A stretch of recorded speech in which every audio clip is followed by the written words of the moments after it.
ഓം നമോ നാരായണായ.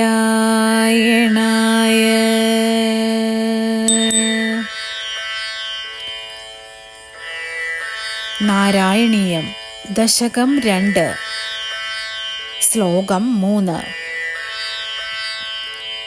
യത്രൈലോക്യമഹീയസോപി മഹിതം സമ്മോഹനം മോഹനാത് കാന്തം കാന്തിനിദാനദോപി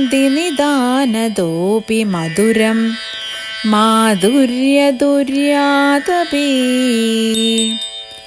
സൗന്ദര്യോത്തരതോപി സുന്ദരതരം ത്വദ്രൂപം ആശ്ചര്യതോപി ആശ്ചര്യം ഭുവനേന കസ്യ കുതുകം പുഷ്ണാതി വിഷ്ണോ വിഭോ.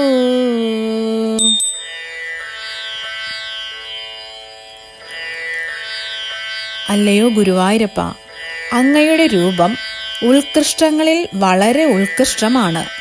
മോഹനമായതിനേക്കാൾ മോഹനമാണ്. തേജോനിധിയേക്കാൾ തേജസ്വിയാണ്. മധുരമായതിനേക്കാൾ മധുരതരമാണ്. സുന്ദരമായതിനേക്കാൾ സുന്ദരമാണ്. അത്ഭുതകരങ്ങളായവയിൽ വച്ച് അത്ഭുതകരമാണ്. അങ്ങനെയുള്ള അങ്ങയുടെ രൂപത്തിൽ ആർക്കാണ് കൗതുകം തോന്നാത്തത്?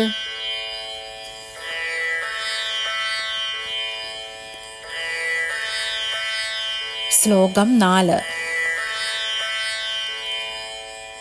തത്താദൃങ്മധുരാത്മകം തവ വപു സംപ്രാപ്യ സമ്പന്മയീ സാ ദേവി പരമോത്സുകാ ചിരതരം നാസ്തേ സ്വഭക്തേഷ്വപി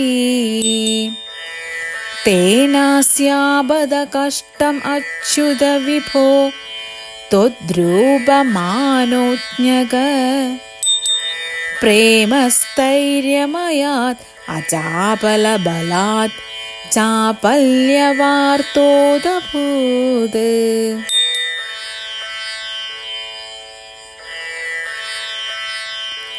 ഗുരുവായൂരപ്പ, അങ്ങയെ ഭർത്താവായി ലഭിച്ച ലക്ഷ്മി ദേവി അങ്ങയിൽ അധികാധികം പ്രേമവശയായി തീർന്നിരിക്കുന്നു.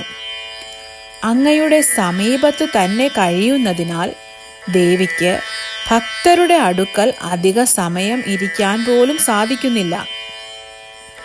അങ്ങയെ വിട്ടു നിൽക്കുന്നതിന് മനസ്സില്ലാത്തതിനാൽ ഭക്തരുടെ അടുക്കൽ നിന്ന് ലക്ഷ്മി വേഗത്തിൽ മാറിപ്പോകുന്നു. തന്മൂലം ലക്ഷ്മിക്ക് ചപല എന്നൊരു പേരും സംജാതമായിരിക്കുന്നു. ലക്ഷ്മിയും അസ്ഥിരയല്ലേ എന്നൊരു ചൊല്ലിനും ഇത് കാരണമായിരിക്കുന്നു.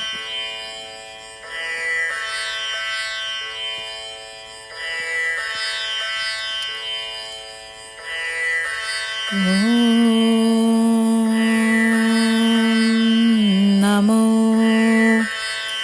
നാരായണായ.